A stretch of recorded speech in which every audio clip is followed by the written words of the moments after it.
an international movie because a lot of international people don't like African Americans and they won't come see the movie due to the fact that Denzel Washington is black. Very, very offensive. And I just got to say, Denzel Washington can act circles around half of Hollywood. This man's been doing it for a long time. I mean, he's by far my favorite actor, of all time. Him alongside Tom Hanks. I think that Denzel Washington is basically the standard when it comes to African American acting. I mean, you can keep your chestnuts, you can keep your, some of your Terrence Howard, you can keep them boys, man, because basically they B plus actors, and Denzel Washington is a A plus actor. I will go see Denzel Washington stand in front of a wall for an hour and 30 minutes. Between him and Will Smith, they're the standards when it comes to African Americans in Hollywood, and the rest of these guys are just guys who they want to just see take their shirt off and pull a little bit of baby oil on so they can glitz across the screen so he can make girls feel some type of way. Just being honest. But Denzel Washington and Will Smith, they're guys who will be sitting in the audience and actually have a chance of winning an Academy Award. And I got much respect for that. But Sony, you were way out of line when it comes to that. But now we're going to fast forward to this week. Sony was hacked into again, but this time it wasn't for any type of emails. It was some threats. Now, I know what you all are thinking. Who would threaten a multi-million-dollar movie company? I mean, who would be so serious and take life so serious that they would just hack into a system and threaten Sony? Well, ladies and gentlemen, none other than North Korea. North Korea. Well, North Korea is not very happy with the United States of America, and they're not very happy with Sony in particular, because Sony made a movie that is coming out on Christmas titled The Interview, and it stars Seth Rogen and my boy James Franco. Now, I know some of you, I got a lot of African Americans, that listen to my show, and a lot of you probably thinking, like, who is Seth Rogen? And you probably got Wikipedia going right now. And some of you are probably saying, who is James Franco? Well, I'll tell you who Seth Rogen is. Seth Rogen played on movies such as Knocked Up. He played in movies like Pineapple Express. He's directed some movies as well. James Franco has played in Spider-Man series, the first Spider-Man, not the Amazing Spider-Man. He played the Hobgoblin in that movie. He played the son of the Green Goblin. He also played in Pineapple Express alongside Seth Rogen as well. He played on This Is the End alongside Seth Rogen. So these two guys have worked together for quite some time. And also, James Franco has played on Planet of the Apes. He played on the first one, The Rise of the Planet of the Apes. So two pretty credible actors. And North Korea feel threatened because, well, quite frankly, the whole plot of the movie is for Seth Rogen and James Franco to assassinate North Korea's prime minister. Yes, North Korea's prime minister is the target in this movie. And a lot of people have a lot of respect for North Korea's prime minister. And once again, some people, before I continue, some people really, probably just got to the end of the show. So want to give a special shout out to Jennifer who listening. I already said your name, but apparently somebody want to hear their name twice. But nevertheless, back to what I'm saying. Sony has a lot of explaining to do when it comes to, making a plot to assassinate North Korea's president. And these people actually respect their prime minister.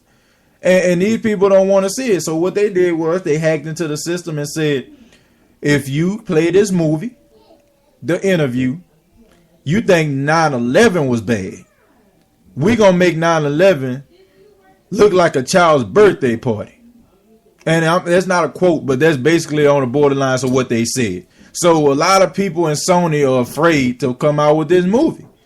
And the United States government said, well, why don't you come out with the movie? Because if they do that, then it makes it seem like the United States of America, is weak.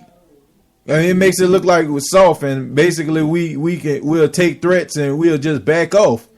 But Sony, in my opinion, I feel like it's much deeper than what they talking about. I feel like it's way much deeper than Sony talking about. I think that they hacked into their system. They found out some stuff that will actually tear down the very fabric of what Sony stands for. And I feel like they got emails and pictures and all that kind of stuff. Probably some stuff that will actually destroy Sony Entertainment. The interview cost $40 million to make. Sony Studios is worth billions of dollars. Billions. So if you take it and look at $40 million, it's not that much money. That's basically pocket change to them. So I feel like it's worth sacrificing $40 million if you're Sony, than to sacrifice billions of dollars that they have. So I feel like they felt like that was just the best idea. Now, this movie will be played on Christmas, but it's only in 200 theaters around the country. So North Korea really, put a dent in Sony pockets when it comes to this particular production, the interview. I don't believe that Sony should have did what they did, but like I said, I just think that North Korea has a gun to their head, figuratively speaking. I think that they feel like they can actually destroy the company as a whole, and is already kind of picking up the pieces because of what was said about Denzel Washington, Kevin Hart, and some other actors and actresses that have been affiliated with Sony in the past. But I just feel like that was just a cop move, a wuss move, and it made the United States look bad. And President Obama even spoke on that. He said, man, why you ain't doing it? Why you ain't trying to pursue the movie? Don't let nobody punk us like that. We the United States of America. We're a powerhouse. But I tell you this, we don't want to go to war with North Korea. I tell you that right now. These people right here, they don't care. These people have one of the best militaries in the whole entire world, and we want no part of them. So if these people don't want you to talk about their prime minister, I say leave that prime minister alone. And but we always kind of just pushing the envelope when it comes to certain things. And I'm pretty sure, like, if you go overseas, they probably have movies like, the same type of subplot. Except for the exception of having the North Korea prime minister, they probably have President Obama. They probably got two guys trying to assassinate President Obama as a comedy, and we can't really fault these people for that. If you got passion and you love your leader, then what you gonna say? If we found out they had a movie with that same type of plot, how many of us will feel some type of way about that? Now, I'm not saying that North Korea is right for what they did, because, I just think that's cowardly. But at the same time, you have to understand, you won't want nobody to talk about nobody that you care about. I'm just saying. So 200 movie theaters across the country will show the interview. I don't know which ones, but I'm pretty sure they're probably somewhere northeast, and they're probably going to be highly protected by military personnel in case something goes down. But shouts out to our United States military. Shouts out to the United States of America. Love this country, the land of the brave, home of the free. Proud to be an American. Moving on, I promise you people, and I'm going to give it to you. My top 4 movies, Christmas movies of all time. Yes, ladies and gentlemen, my top 4 movies, Christmas movies of all time.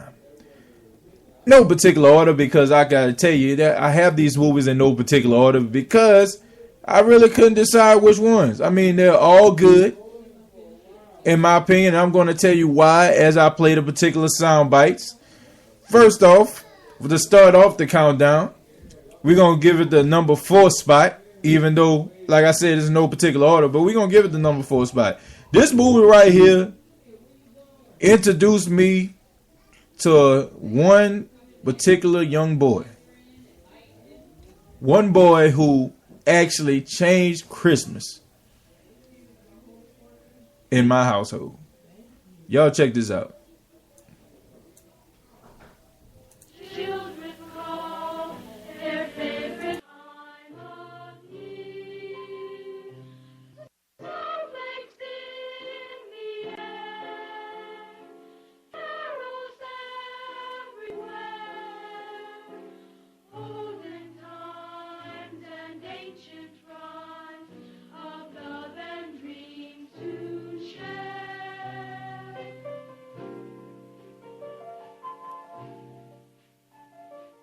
I think there must be something wrong with me, Linus. Christmas is coming, but I'm not happy. I don't feel the way I'm supposed to feel.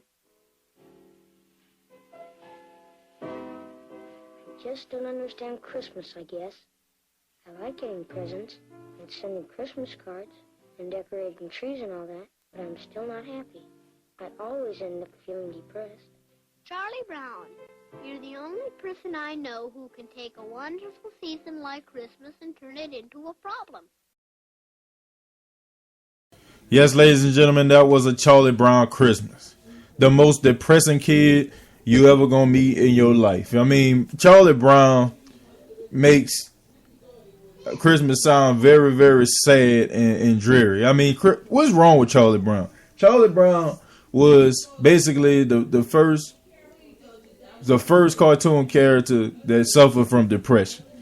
But nevertheless, a Charlie Brown Christmas is one of my favorite movies of all time when it comes to Christmas, because basically it was the first videotape my grandmother ever bought me. Yes, ladies and gentlemen, my grandmother went to a garage sale and found a Charlie Brown Christmas, and that VHS, and I know a lot of you probably don't know what a VHS is, because, you know what I'm saying, I'm telling my age right now, stood the test of time. Yes, over 15 Christmases in the Jones household was a Charlie Brown Christmas. Now, it wasn't shown in top quality. It wasn't high definition as it was today, as we see some of our favorite movies and cartoons today.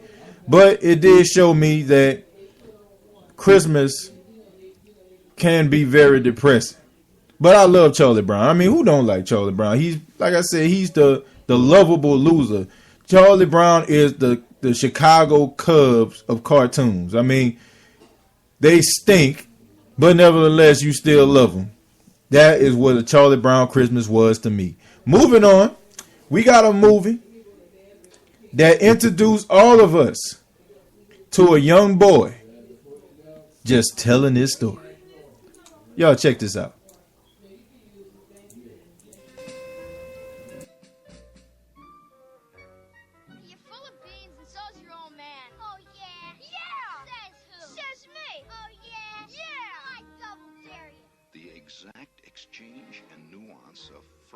In this ritual is very important. Huh, are you kidding? Stick my tongue to that stupid pole, that's dumb. That's cause you know it'll stick. Here, flip it. Oh, yeah? Yeah! Well, I double dog dare ya! Now it was serious. A double dog dare. What else was left but a triple dare you? And finally, the coup de grace of all dares, the sinister triple dog dare. I triple dog dare ya! Schwartz created a slight breach of etiquette by skipping the triple dare and going right for the throat. All right. Come on, Karen.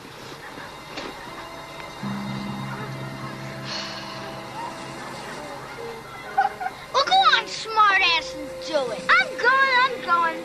Flick's spine stiffened, his lips curled in a defiant sneer.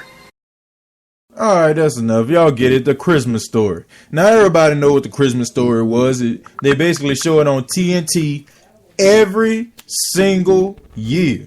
24-hour showing. They show it back to back about this young boy named Ralphie, just telling his story about how his Christmas was growing up as a kid. Now, I love this movie because, I mean, who doesn't? I mean, Ralphie was the man. Ralphie's dad had that lamp that was shaped like a woman's leg. I mean, he was the first kid I knew that said the F word. You know, he got his mouth washed out with soap. And not to mention, he straight beat this young boy to sleep with some mittens. Ralphie was the man.